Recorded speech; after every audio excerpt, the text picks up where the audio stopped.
السلام علیکم ورحمۃ اللہ نحمده ونستعينه ونستغفره ونؤمن به ونتوكل عليه ونعوذ بالله من شرور أنفسنا ومن سيئات أعمالنا من يهده الله فلا مضل له ومن يضلله فلا هادي له وأشهد أن لا إله إلا الله وحده لا شريك له وأشهد أن سيدنا ومولانا محمدا عبده ورسوله صلى الله تعالى عليه وعلى آله وأصحابه وسلم تسليما كثيرا كثيرا أما بعد برادران اسلام،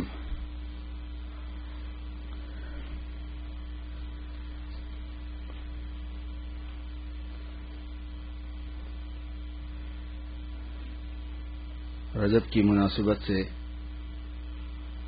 گزشتہ ماہ رجب میں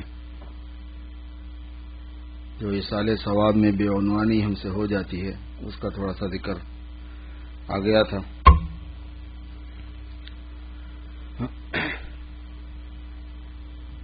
کہ ہمارے یہاں اہل سنت والجماعت کے یہاں ایصال ثواب برحق ہے، اور ایصال ثواب کی بہت سی شکلیں ہیں، ان سب کی اجازت حضرات علماء کرام قرآن اور حدیث کی روشنی میں دیتے ہیں۔ البتہ ان کی خاص شکلوں اور خاص رسموں کو منع کرتے ہیں جو امت میں بگاڑ کا سبب ہو گئی۔ انہی میں سے رجب میں بھی خاص طور پر فاتحہ وغیرہ دینے کا خاص رواج پایا جاتا ہے، کہیں پایا جاتا ہے، کہیں نہیں پایا جاتا۔ بدعت کی خصوصیت یہ ہے کہ وہ پوری دنیا میں ایک شیپ میں نہیں رہتی، وہ چینج ہوتی ہے۔ سنت کی خصوصیت یہ ہے کہ وہ ایک شیپ میں رہتی ہے، ایک ہی رہے گی۔ بدعت کی خصوصیت یہ ہے کہ وہاں شیپ شکل بدلتی رہتی ہے، اسی لیے ساری دنیا میں آپ کو نہیں ملیں گی وہ چیز، کہیں کسی ملک میں ملے گی، کسی جگہ ملے گی، کسی جگہ نہیں ملے گی۔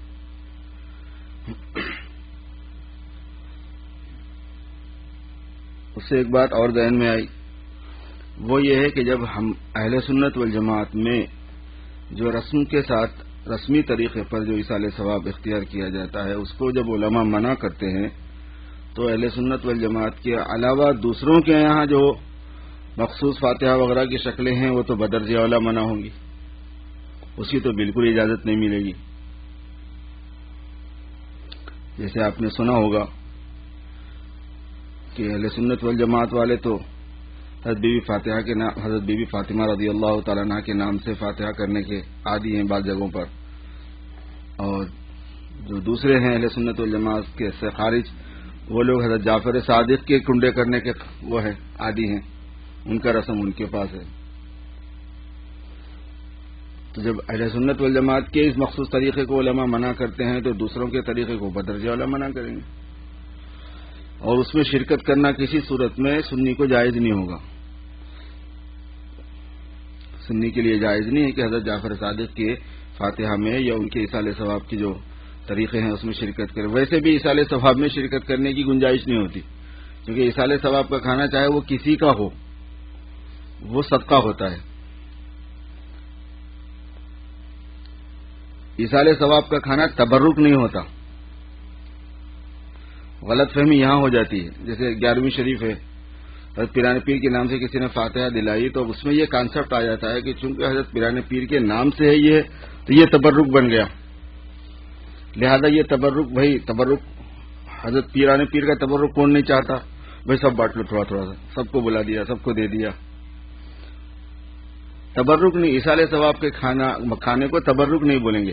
ایصال ثواب کا کھانا صدقہ ہی ہے، چاہے وہ کسی کا بھی کریں آپ، چاہے سرکار کا ہی کریں، سرکار کے لیے بھی ایصال ثواب کریں گے تو وہ صدقہ ہوگا۔ صدقے میں ثواب ضرور ہے لیکن صدقہ امیر غریب سب میں بٹنے والا تبرک نہیں ہوتا۔ تو ایسے ہی پیران پیر کی اگر فاتحہ کسی نے دلائی، اجازت ہے اس کی بھی، غیر رسمی طریقے پر آدمی دے، 11ویں شریف کو نہ دے، باضابطہ جو ہے دیگچا وگچا اس کے نام پہ ان کے نام پہ پکوا کے ان کے سامنے اس کے سامنے پڑھوانے کا جو خاص طریقہ ہے وہ طریقہ اختیار نہ کرے، غریبوں کو کھانا کھلا دے۔ آپ اپنے بزرگ کے ساتھ محبت رکھتے ہیں، ان کو کچھ فائدہ ان کو ہدیہ تحفہ دینا چاہتے ہیں، منع نہیں ہے، اجازت ہے اس کی، اس کے ساتھ عقیدہ جوڑنا غلط ہے. عقیدہ جوڑنا غلط اس وجہ سے اس معنی میں ہے کہ بعض لوگوں کے ذہن میں یہ بات آ گئی کہ حضرت پیران پیر چونکہ غوث تھے. غوث ایک عہدے کا نام ہے بزرگوں میں. غوث کے معنی آتے ہیں مدد کرنے والے کے. تو روحانی اعتبار سے روحانیت میں، مذہب میں، دین کی تربیت میں مدد کرنے کے جس اعلیٰ مقام پر وہ تھے، پبلک کو یہ غلط فہمی ہو گئی کہ دنیاوی لین کے جو مدد کے سلسلے ہیں وہ سارے ان سے جڑے ہوئے ہیں. حالانکہ ان کا غوث ہونا جو ہے وہ روحانی لین میں دینی رہبری کے اعتبار سے ہے. وہ ابدال ہونا، صاحب خدمت ہونا، قطب ہونا، غوث ہونا، یہ بزرگوں کی قسمیں ہیں یہ، اور یہ صحیح ہیں. یہ ایسی بات نہیں ہے کہ یہ فرضی ہیں. یہ سارے حضرت علی رضی اللہ تعالیٰ عنہ سے مروی ہیں. اب جس کو حضرت علی نے بیان کیا وہ تو غلط نہیں ہوگا نا. تو یہ بزرگ ہوتے ہیں، بزرگوں کی یہ قسمیں ہوتی ہیں، اس میں تکوینی بھی ہوتے ہیں، اس میں تشریعی بھی ہوتے ہیں. یہ قسمیں سب صحیح ہیں، لیکن ان کا مطلب جو ہے نا لوگوں کے درمیان میں الگ الگ پایا جاتا ہے. وہ غلط ہے بعض مرتبہ. یعنی غلط بات بھی اس میں عام ہو گئی ہے لوگوں میں. اس میں سے ایک یہ ہے کہ حضرت پیران پیر کے بارے میں یہ ہے کہ وہ غوث ہے. غوث اس کو کہتے ہیں جو مدد کرنے والا ہو. تو ذہن میں پبلک کے یہ آ گیا کہ مدد سے مراد دنیاوی لین کی مددیں ہیں، اور وہ ان سے متعلق ہیں، اور پوری دنیا میں مدد وہی کرتے ہیں. گویا مدد کرنے کا جو شعبہ ہے وہ ان کے کنٹرول میں ہے. یہ ذہن میں آ گیا. اور مدد کی لین میں نوکریاں ہیں، مدد کی لین میں شادیاں ہیں، مدد کی لین میں اولادیں ہیں، مدد کی لین میں بیماریوں سے شفا ہے، وغیرہ وغیرہ. اب یہ ساری چیزیں ان سے جڑتی ہیں. یہ غلط ہو گیا کیونکہ ایسی کوئی بات نہیں بتائی گئی اسلام میں. اور وہ جو ان کے لیے لفظ مدد ہے وہ ایک دوسرے معنی میں ہے کہ پوری دنیا میں اس زمانے میں دین کی رہبری کرنے میں ان سے ٹاپ میں کوئی نہیں تھا. یہ مطلب ہوتا بات کا. اس عہدے والے کو کہتے ہیں. جیسے میں نے سنایا بھی تھا آپ کو کہ حضرت پیران پیر کو غوث کا جب عہدہ دیا گیا تھا وہ ایک خاص واقعے کی بات سے دیا گیا تھا. ایک آدمی نے یہ قسم کھا لی تھی کہ میں ایسی عبادت کرنا چاہتا ہوں کہ دنیا میں کوئی نہ کر رہا ہو، اکیلا میں ہی کروں. اگر میں نے ایسا نہیں کیا تو میری بیوی کو طلاق. اب علماء سے اس نے پوچھا کہ میں نے تو طلاق کی قسم کھا لی ہے. سارے علماء نے کہا کہ نہیں، تیری بیوی کو تو طلاق پڑے گی. کیسے؟ اس لیے کہ تو کیسا کرے گا. کوئی ایسی بات، نماز پڑھ رہا ہوگا تو کوئی نہ کوئی دنیا میں پڑھ رہا ہوگا، روزہ رکھے گا تو کوئی نہ کوئی دنیا میں روزہ رکھے گا، تلاوت کرے گا تو کوئی نہ کوئی دنیا میں تلاوت کرے گا، ذکر کرے گا، صدقہ کرے گا. کیا کرے گا تو آخر؟ کیسے کہہ سکتے ہیں کہ تو اکیلا ہی کر رہا، پوری دنیا میں کوئی نہیں کر رہا؟ ایسا حکم لگانا مشکل ہے کہ تو اکیلا ہی اس کام کو کرے، پوری دنیا میں کوئی نہیں کر رہا. تو تیری بیوی پہ تو طلاق پکی ہے. حضرت پیران پیر کے پاس یہ مسئلہ پہنچا. حضرت نے فرمایا کہ یہ تو کوئی پریشانی کی بات نہیں. انہوں نے بس کھڑے کھڑے سیکنڈوں میں اس مسئلے کو حل کر دیا. انہوں نے کہا کہ اس کو مطاف میں لے جاؤ بیت اللہ کے پاس اور لوگوں کو سناؤ مسئلہ کہ اس مسئلے کا اس بیچارے کا یہ مسئلہ پڑ گیا ہے کہ اس کی بیوی کو طلاق پڑ جائے گی، تھوڑی دیر کے یہ سارے لوگ ٹھہر جائیں، یہ اکیلا طواف کرے. طواف پوری دنیا میں ایک ہی جگہ ہوتا ہے. اور بات جو ہوتی ہے وہ انسانوں کے اعتبار سے ہوتی ہے. فرشتے کر رہے ہوں، جنات کے، اس سے تو بحث نہیں ہوتی. مسئلے اس سے متعلق نہیں ہوتے. تو طواف ہی اکیلا کرے، پوری دنیا میں کوئی نہیں کرے گا. تو ایک ایسی عبادت کرنے والا یہ بندہ ہو جائے گا کہ جس میں اس نے کسی کو شریک نہیں، کوئی شریک نہیں اس کی عبادت میں. اس کی بیوی طلاق سے بچ جائے گی. تب سے پتا چلا لوگوں کو کہ وہ یہ دینی قیادت کے اس مرتبے پر ہیں کہ پوری دنیا کے علماء سے اگر کوئی مسئلہ حل نہیں ہوگا تو حضرت حل کر دیں گے. اس کے بعد سے ان کے لیے لفظ غوث مشہور ہو گیا کہ وہ اس معنی میں غوث ہیں. تو اس معنی میں ہوتا ہے غوث اور قطب وغیرہ کا جو مطلب ہوتا ہے ان بزرگوں کے یہاں، وہ اس طرح کے معنوں میں ہوتا ہے.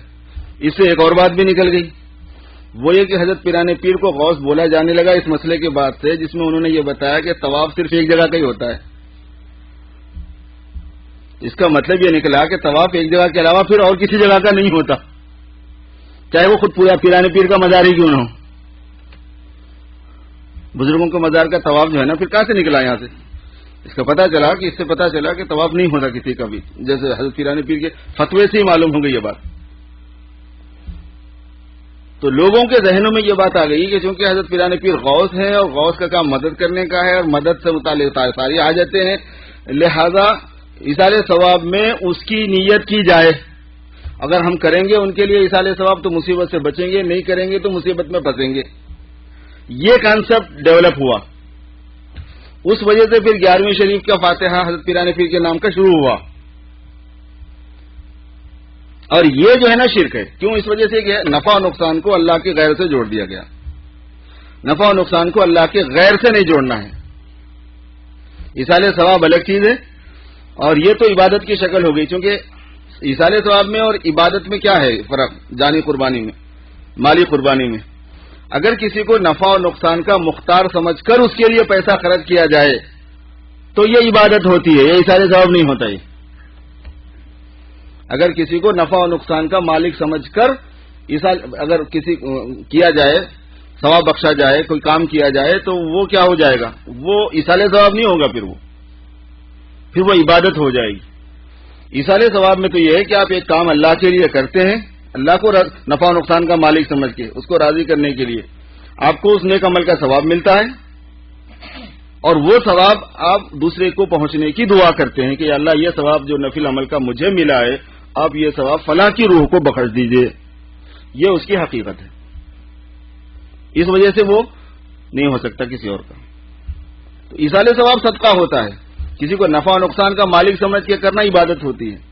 یہی وجہ ہے کہ جتنے ہمارے ملکوں میں ہم دیکھتے ہیں کہ جو طوائف ہوتی ہیں کاروبار کرنے والی اپنے جسم فروشی کا، وہ بڑی اہتمام سے 11ویں شریف کرتی ہیں.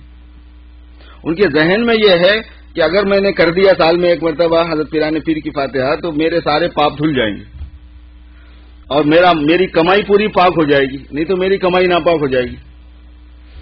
یہ عجیب و غریب بات ہے کہ اس کے بغیر کمائی ناپاک ہے اور اس کے بعد کمائی پاک ہے. کس قدر بےخودہ تصور ہے.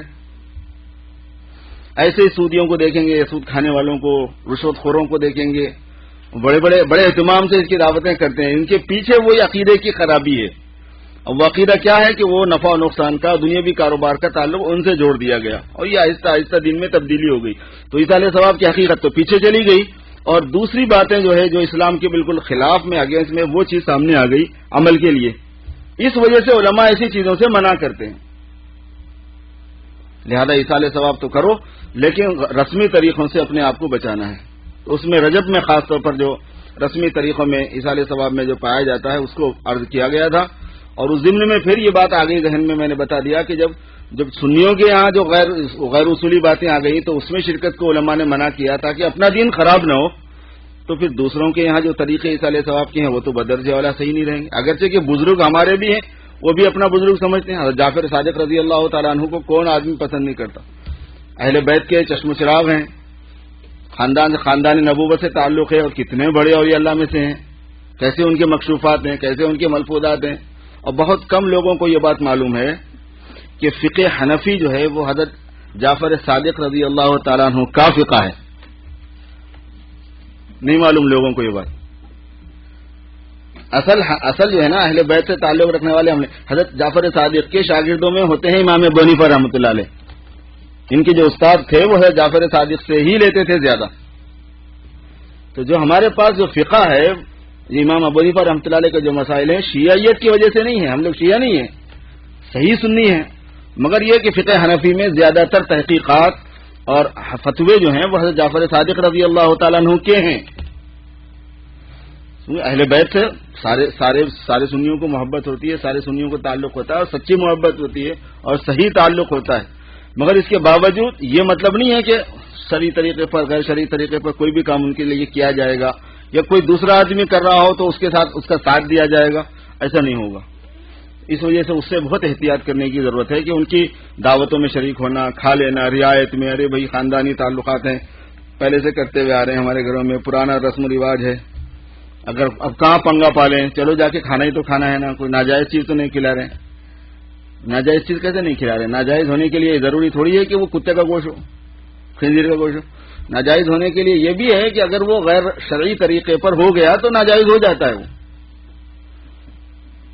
ناجائز کے اندر اگر بدعت ہو گئی، مثلا علماء نے کہا کہ یہ کام بدعت ہے اور بدعت والا کھانا بالکل ناجائز ہوتا ہے، چاہے اس میں خالص پاک چیز ہی کھلائی جا رہی ہو، گناہ ہوگا اس میں. ہم اپنے عمل میں مختار نہیں ہیں. ایسی دعوتوں میں شرکت سے اعتراض، ایسی تقریبات میں شرکت سے اعتراض، اور ایسے لوگوں کے ساتھ اٹھنے بیٹھنے سے احتراز، دوستی نہیں ہونا چاہیے، اور ایسی گیدرنگ میں جمع ہونے سے احتراز۔ ہر گیدرنگ جانے کی نہیں ہوتی، جا کے دیکھ کے آئیں گے چلو کیا ہو رہا کیا نہیں ہو رہا، چلو تھوڑی دیر بیٹھ کے آ جائیں گے۔ حضور نے فرمایا کہ من کثر سواد قوم فہو منہ، جو کسی قوم کی گیدرنگ میں ان کو گیدرنگ بڑھانے کے واسطے شریک ہو گیا، یعنی یہ بھی شریک ہو گیا، اس نے اور زیادہ شو کر دیا، پبلک اور بڑھا دی شریک ہونے سے، جتنے لوگ شریک ہوں گے اتنی پبلک بڑھ جائے گی، تو اس کا حساب بھی ان لوگوں میں سے ہی ہوگا۔ نیک لوگوں کے ساتھ اٹھنے بیٹھنے سے نیکیوں میں آدمی کا شمار ہو جاتا ہے، نیکوں میں، اور برے لوگوں کے ساتھ میں اٹھنے بیٹھنے سے بروں میں شمار ہو جاتا ہے۔ بعض مرتبہ آدمی عمل میں شریک نہیں ہوتا، خالی شریک ہو جاتا ہے، اور بعض مرتبہ آدمی عمل میں بھی شریک ہو جاتا ہے، وہ مشابہت ہو جاتی ہے، اور اس کے بارے میں حضور پاک صلی اللہ علیہ وسلم نے ارشاد فرمایا من تشبہ بقوم فہو منہم، جو کسی قوم سے مشابہت اختیار کرے گا وہ انہی میں سے ہوگا۔ مشابہت الگ چیز ہے، تکثیر الگ چیز ہے۔ مشابہت کا مطلب ہے بعینی ہی کام میں شریک ہونا، اس کام کو کرنا، اور تکثیر کا مطلب ہے کام میں تو شریک نہیں ہو رہے لیکن ساتھ جا کے آ جا رہے، تھوڑی دیر بیٹھ کے آ جا رہے ہیں ان کے ساتھ۔ ہمارے یہاں جو بی بی کا علم نکلتا ہے حیدرآباد میں مشہور ہے، اس میں ہیرے جواہرات لگے ہوئے ہیں بی بی کے علم میں، پنجے میں، اور ظاہر ہے کہ بادشاہ کا تیار زمانے سے چلتا آ رہا ہے، وہ پرانا ہے، تو آپ دیکھیں گے کہ وہاں 80% سنی ہوتے ہیں، 20% شیعہ ہوتے ہیں۔ وہ جو پبلک نکلتی ہے، جلوس جو ہوتا ہے ہمارے پاس، 80% اس میں سنی ہوتے ہیں، تو کچھ اس میں سے وہ ہوتے ہیں جو شریک ہوتے ہیں ماتم اہل بیت میں، اور کچھ وہ ہیں جو تکثیر کے لیے ہوتے ہیں، وہ جا کے بھیڑ بھاڑ میں شریک ہو گئے، دیکھ کے آئیں گے وہ لوگ کیسے چاقو مار لیتے ہیں، وہ لوگ کیسے یہ کرتے ہیں، وہ لوگ کیسا کرتے ہیں، وہ جلوس نکل رہا ان کا دیکھ رہے ہیں، یہ تکثیر میں آئے گا۔ حضور نے فرمایا من کثر سواد قوم فہو منہ، جو کسی قوم کی بھیڑ کو بڑھائے خود شریک ہو کر، اس کا حساب بھی ان لوگوں میں سے ہو جاتا ہے۔ دیکھنے میں چھوٹے اعمال ہوتے ہیں بہت سے، اپنے آپ کو آدمی بظاہر غیر متعلق کر رہا ہوتا ہے لیکن متعلق ہو جاتا ہے۔ یہی چیز اصل نازک ہے، سمجھنے کی ہے کہ اپنے عمل میں ہم کسی عمل کو بہت معمولی، بہت بے حیثیت سمجھ رہے ہیں، لیکن شریعت بھی اس کو معمولی اور بے حیثیت سمجھ رہی کہ نہیں سمجھ رہی، اور یہ آپ کو علماء سے معلوم ہوگی بات، اس کے اہتمام کی بڑی ضرورت ہے۔ اور یہ تو ہم سب جانتے ہیں ماشاءاللہ، اللہ تبارک و تعالیٰ نے دین کی ایک فہم عطا فرمائی ہے کہ یہ مبارک مہینہ ہے کہ جس میں حضور اکرم صلی اللہ علیہ وسلم کے ساتھ ایک ایسا معجزہ رونما ہوا جو اپنی اعجاز کی شان میں بہت ہی عجیب ہے۔ معجزہ خود ہی عجیب ہوتا ہے، اور پیغمبروں کے ساتھ جو معجزات پیش آئے وہ سارے عجیب تھے، سرکار کے ساتھ جو معجزات پیش آئے وہ سارے عجیب تھے، لیکن اس معجزے میں جو رجب کی مبارک 27 تاریخ کو پیش آیا حضور پاک صلی اللہ علیہ وسلم کے ساتھ ہجرت سے پہلے معراج کا جو واقعہ ہے وہ اتنا عجیب ہے جس کی کوئی حد نہیں۔ اللہ تبارک و تعالیٰ نے اپنے حبیب کی شان ظاہر فرما دی، اور ایک معجزہ نہیں، اس میں 50 معجزے شامل فرما دیے۔ ایک معراج کے واقعے میں 50 واقعات ہیں، اور ہر واقعہ ایک معجزے کی شکل ہے، اور یہ چیز بالکل ہے، اس پر ایمان لانا ضروری ہے۔ جو قرآن پاک میں ہر معجزہ ایمان لانا اس پر ضروری ہوتا ہے، معجزے کی تعویل نہیں کرنا کبھی۔ بعض مرتبہ لوگ معجزے کی تعویل کرتے ہیں کیونکہ عقل اپیل نہیں کر رہی ہوتی، اس کو عقل میں نہیں آ رہا، لوگ کیا سمجھیں گے، تو ایسی بات ذرا مروڑ کے پیش کر دو۔ معجزے کو موڑا نہیں جاتا، توڑا نہیں جاتا، معجزہ بالکل ایسی چیز ہوتا ہے۔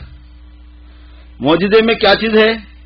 جو اللہ پاک کی قدرت میں، وہ چیز معجزے میں، کیونکہ معجزہ اللہ کی قدرت کا ظہور ہے، معجزہ اللہ پاک کی قدرت کا ظہور ہوتا ہے، تو اللہ پاک کی قدرت کو آپ لمیٹڈ کر سکتے کہ یہ کر سکتے اللہ، یہ نہیں کر سکتے، یہ نہیں کر سکتے، یہ کر سکتے۔ جو معجزہ اللہ رب العزت اپنی قدرت میں رکھتے ہیں، اور ظاہر ہے کہ اللہ پاک کی قدرت مطلق ہے، وہ چیز معجزے میں آئے گی۔ حق تعالیٰ ظاہر فرما دیں جس چیز کو چاہیں، جس کے ساتھ چاہیں، جیسا چاہیں۔ معجزے کا سمجھ میں آنا ضروری نہیں ہے، عام طور پر سمجھ میں آتی ہیں وہ چیزیں جس کی روزمرہ کی عادت ہے آدمی کو دیکھنے، سمجھنے کی، سننے کی، اور جو چیز عادت کے خلاف ہوتی ہے وہ چیز سمجھ میں نہیں آتی بس۔ اور جو چیز سمجھ میں نہیں آتی اس کی 2 قسمیں ہوتی ہیں، ایک وہ چیز ہے جس کو مستبعد کہتے ہیں، بعید ہے، دور بہت ہے، پاسبل ہے لیکن بہت دور ہے، یعنی ہوتا ہوا کبھی دیکھا نہیں گیا، اور ایک ہوتا ہے جو چیز سمجھ میں نہیں آتی وہ محال ہو. محال کا مطلب یہ ہوتا ہے کہ اس کے نہ ہونے پر دلیل دی جا سکے. جس چیز کے نہ ہو سکنے پر دلیل قائم کی جا سکتی ہو اس کو محال کہتے ہیں، محال عقلی. معجزہ جو ہے نا وہ محال نہیں ہوتا کبھی بھی. کوئی بھی آدمی اس کے خلاف پر دلیل نہیں دے سکتا کہ ایسا نہیں ہو سکتا. کیا دلیل ہے؟ ایسا نہیں ہو سکتا یہ بولے گا، لیکن کیوں نہیں ہو سکتا یہ نہیں بتا سکے گا کوئی آدمی. محال عقلی وہ ہوتا ہے کہ جس کے نہ ہو سکنے پر دلیل قائم کی جا سکتی. محال عادی اور مستباد وہ ہوتا ہے کہ ہوتا نہیں چکے عموماً، اس وجہ سے آدمی کے سمجھ میں نہیں آتا کہ یہ کیسے ہوا ہوگا. جب کیسے ہوا ہوگا یہ نہیں سمجھ میں آیا، لیکن پاسبل ہے، کیونکہ آپ کو دلیل نہیں دے سکتے اس کے خلاف میں، یا پوری دنیا کے عقل مند دلیل نہیں دے سکتے اس کے خلاف میں. لہذا وہ چیز جب مخبر صادق کے ذریعے سے سچے بتانے والے کی طرف سے بتائی گئی ہے وہ بالکل صحیح ہے. یہی وجہ ہے کہ حضرت صدیق اکبر رضی اللہ تعالیٰ عنہ کے سامنے جب اس معجزے کا ذکر آیا تو مشرکین نے یہ سمجھ لیا تھا کہ اب حضرت صدیق اکبر حضور کا ساتھ چھوڑ دیں گے، کیونکہ اتنی بات بولنے کے بعد تو کوئی بھی ساتھ نہیں رہ سکتا. یہ گمان تھا ابو جہل وغیرہ کا. صدیق اکبر سے کہا کہ پتہ ہے کیا کہہ رہے ہیں آپ کے صاحب کا لفظ بولا جاتا تھا. کہیں گے کیا کہہ رہے ہیں؟ کہیں گے یہ کہہ رہے ہیں کہ وہ راتوں رات جو ہے بیت المقدس بھی گئے اور پھر وہاں سے آسمانوں پہ بھی گئے اور پھر پورے آسمانوں پہ گئے، پھر وہاں یہ سب کچھ ہوا، پھر جنت و جہنم کی بھی سیر کی، پھر یہ بھی ہوا، پھر اللہ سے باتیں ہوئی، پھر آئے پھر گئے، پھر آئے پھر، اور راتوں رات ہو گیا. یہ کہہ رہے ہیں. تو حضرت صدیق اکبر نے فرمایا وہ کہہ رہے ہیں؟ کہیں گے ہاں کہہ رہے ہیں بھائی، ہم تبھی تو آپ سے آگے کہہ رہے ہیں. کہیں گے بالکل صحیح ہے. جب وہ کہہ رہے ہیں تو بالکل صحیح ہے. کہیں گے تم کیسے کہہ رہے ہو صحیح ہے؟ کہیں گے ہم ان کی ان باتوں پر ایمان لائے ہیں جو اس سے پہلے انہوں نے کہی ہیں، وہ اس سے بھی زیادہ عجیب ہیں. وہ کہہ رہے ہیں کہ آسمان والے ان کے پاس آتے ہیں، ہم مانتے رہے روزانہ. فرشتہ ان کے پاس آتا ہے وہی لے کے، مان رہے نہیں مان رہے؟ کہنے کہ وہ کہتے ہیں آسمان والے ان کے پاس آ رہے ہیں، ہم مان رہے ہیں، ایمان لا رہے ہیں ان کے سچے ہونے کی وجہ سے. تو یہ اگر آسمان پہ گئے تو اس میں کیا پرابلم ہے بھائی؟ جب آسمان والے روزانہ ان کے پاس آتے ہیں اور یہ ایک مرتبہ وہاں چلے گئے، اس میں مسئلہ کیا ہے؟ کہنے کہ تم بھی عجیب آدمی ہو یار، ایسی بات تمہاری سمجھ میں نہیں آ رہی. صدیق اکبر کو کہہ رہے تم بھی عجیب ہو کہ تم کو ایسی بات سمجھ میں نہیں آ رہی. صدیق اکبر ان کو کہہ رہے ہیں کہ تم بھی عجیب ہو، ایسی بات تم کو سمجھ میں نہیں آ رہی. حق و باطل کا معرکہ بڑا عجیب ہوتا ہے. اس وجہ سے اس میں ایک بات یہ ہے کہ جتنی چیزیں عقلی اعتبار سے آدمی میں شبے میں ڈالنے والی ہوتی ہیں، ایک بات ذہن میں رکھ لیجئے. اچھا ٹائم بھی ہو گیا، مختصر سی بات کر کے سنتوں کے لیے وقت دے دیا جاتا ہے. دین کو خراب کرنے والی چیز دو ہوتی ہیں اصل بنیادی طور پر، ایک شبہات، دوسرے شہوات. دین کو برباد کرنے والی چیز عمل میں آدمی کے شہوت اور خواہش کا دخل، شہوت سے مراد خواہش کا دخل، یہ آدمی کے عمل کو ستیہ ناش کرتا ہے، خراب کر دیتا ہے. اور شبہ جو ہوتا ہے وہ ایمان کو اور علم کو برباد کرتا ہے. تو شبہات سے اپنے کو بچانا ہے. اشکال ہو جانا، شبہ ہو جانا، سمجھ میں نہیں آنا، کنفیوژن ہو جانا، شبہ کنفیوژن کو کہتے ہیں. شبہات جو ہے نا یہ دین کے علم کو خراب کرنے والی چیز، اور شہوات جو ہے یہ دین کے عمل کو خراب کرنے والی چیز ہے. اور یہ دونوں فتنوں سے انسان کا دین برباد کرنے کی کوشش ہر زمانے میں کی گئی ہے اور کی جاتی ہے. نفس بھی یہ کرتا رہتا ہے شرارت، شیطان بھی یہ کرتا رہتا ہے شرارت، اور انسانوں میں سے جو باطل پر ہوتے ہیں وہ بھی یہ شرارت بہت کرتے ہیں. اللہ تعالیٰ ہم سب کی پوری امت مسلمہ کی حفاظت فرمائے. جنہوں نے سنت نہیں پڑھی پڑھ لی.